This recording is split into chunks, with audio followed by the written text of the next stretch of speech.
Hey everybody, and welcome back to the channel. Today, I'm going to be answering a question that I hear a lot, especially from my newer clients, and that is, did I work out hard enough if I'm not sore? So we've all had a workout where we wake up the next day and the second our feet hit the floor, it's like, ugh, everything hurts. It hurts to walk up the stairs.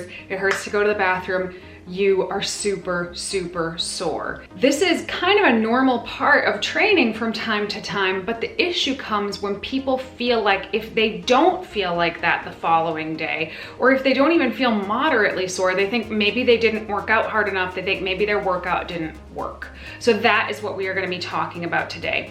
So first, let's talk about that soreness, also called delayed onset muscle soreness, or DOMS for short. It is the soreness that you feel anywhere from 24 to 48 hours after a workout, and it can last a couple of days depending on what the workout was. So when most of us start lifting weights, we deal with a lot of DOMS. And because that's what happens at the beginning of our fitness journey, when it stops happening, we feel like maybe we've stopped pushing hard enough, and that's why it's not happening anymore. But let's talk about what actually causes DOMS. There are essentially two things that really cause delayed onset muscle soreness. The first thing is doing an exercise or a movement that we're not acclimated to. This is why when we first start working out, we get it so much. It's because this is brand new to us, we haven't done it before, so you're super sore the following days. The other thing that can cause DOMS is a focus on the eccentric portion of a lift. Every lift has four parts: the concentric, the isometric at the top, the eccentric, and the pause at the bottom. So the easiest way to think about this is with a dumbbell bicep curl. The concentric is the part where you curl to the top. The isometric hold at the top is here. The eccentric is the lowering of the weight back to the starting position, and the pause at the bottom is obviously the pause at the bottom. So almost every single exercise has an eccentric portion. So a bench press would be when you're lowering the bar to your chest. A pull-up would be as you're lowering yourself back down to the starting position. A squat is as you're lowering into the hole, etc., etc. There are some exercises that don't really have an eccentric phase, but in terms of weightlifting, they're kind of few and far between. So the more you focus on the eccentric portion, the more sore you are likely to be. One of the easiest examples of this, I feel like, is a Romanian deadlift. With the Romanian deadlift, most of the time, because your hamstrings are in such a stretched position, you're really coming down kind of slowly, so that eccentric portion is elongated. Now, of course, you can deliberately elongate the eccentric part of a lift at any point, but the more eccentric work you do, the more sore you are likely to be the next day, especially if you are not yet accustomed to it. So I'm not gonna get into what the soreness actually is. It's happening on a cellular level, and frankly, it's boring. But I'll talk about what we think it is and how it's not really that thing. So when we think of DOMS, we think of muscle damage, right? Most of us are familiar with the theory that you work out, you get these tiny little tears in your muscles, and as you're resting, your body goes in, heals those, and you heal stronger and larger, right? That's how we build muscle, that's how we get stronger. This is a theory that most people are familiar with. So we feel like that soreness we feel, well, that is the muscle damage. Those are those little tears. But as it turns out, there is actually very little correlation between soreness and muscle damage.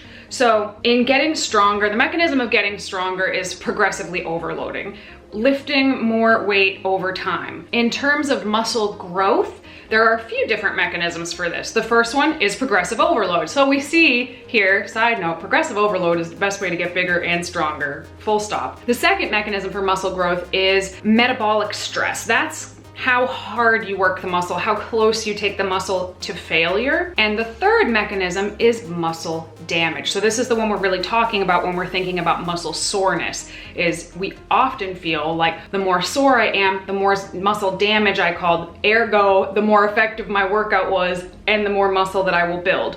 But when they actually looked at the data, how sore someone was not indicative of how much muscle damage had occurred. The reason for this is the more you do a particular training session, the more time you squat, for example, the more used to it you get, the less sore you're going to get. So who gets the most sore? People who work out really infrequently. If you're a weekend warrior, or even if you train a body part once per week, let's say you have a leg day, every leg day you might get very sore sore. As opposed to if you started having a leg day 2 or even 3 times a week, you're not gonna get as sore because your body's gonna become accustomed to it. So we see that people who work out less frequently get more sore. But obviously, the person who trains more frequently and is more accustomed to the movements is able to do more work, and they are able to overload progressively. They're probably able to bring their muscles a little bit closer to failure and be able to recover pretty quickly. So that person's gonna build more muscle. So sometimes the soreness is actually inversely proportional to the amount of strength you can build and the amount of muscle that you're building. Now, if your program is to change up, you've been doing a program for 12 weeks and then you start doing another program, or you tweak your program in some way, you're probably gonna be sore the first few times you do it because your body's not accustomed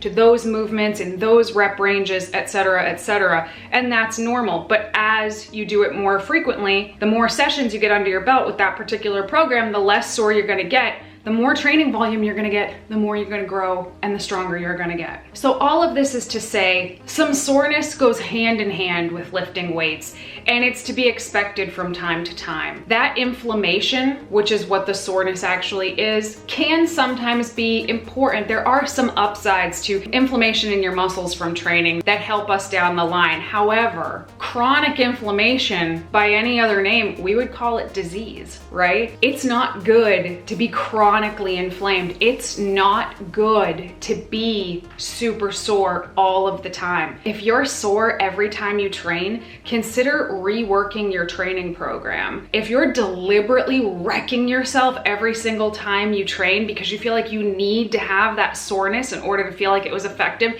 you're probably doing yourself a disservice in the long run. You may be able to get away with that when you're younger, but as you get older, it's gonna take its toll on your body, and you're going to find that in the long run, you're able to do less effective work, and therefore you're gonna plateau very quickly and you're still gonna feel like crap. So it's really not the best of all worlds. The person who can recover the fastest is able to get back into the gym and train again. And the more frequently you can train and the more volume of load that you can move over time, the more progress you're going to get. So hopefully this puts to rest the fear that if you trained and you're not sore the next day, that it was not effective. There are huge benefits to training without being sore on a super regular basis. Occasional soreness is okay, but if you're 2 weeks into a training program and you're still feeling wrecked every day, something should change. So hopefully that answers the question. Let me know if this brings up any other questions for you guys. Go ahead and leave them in the comments down below. I love answering these questions. I look forward to hearing from you guys, and we will talk to you next Thursday.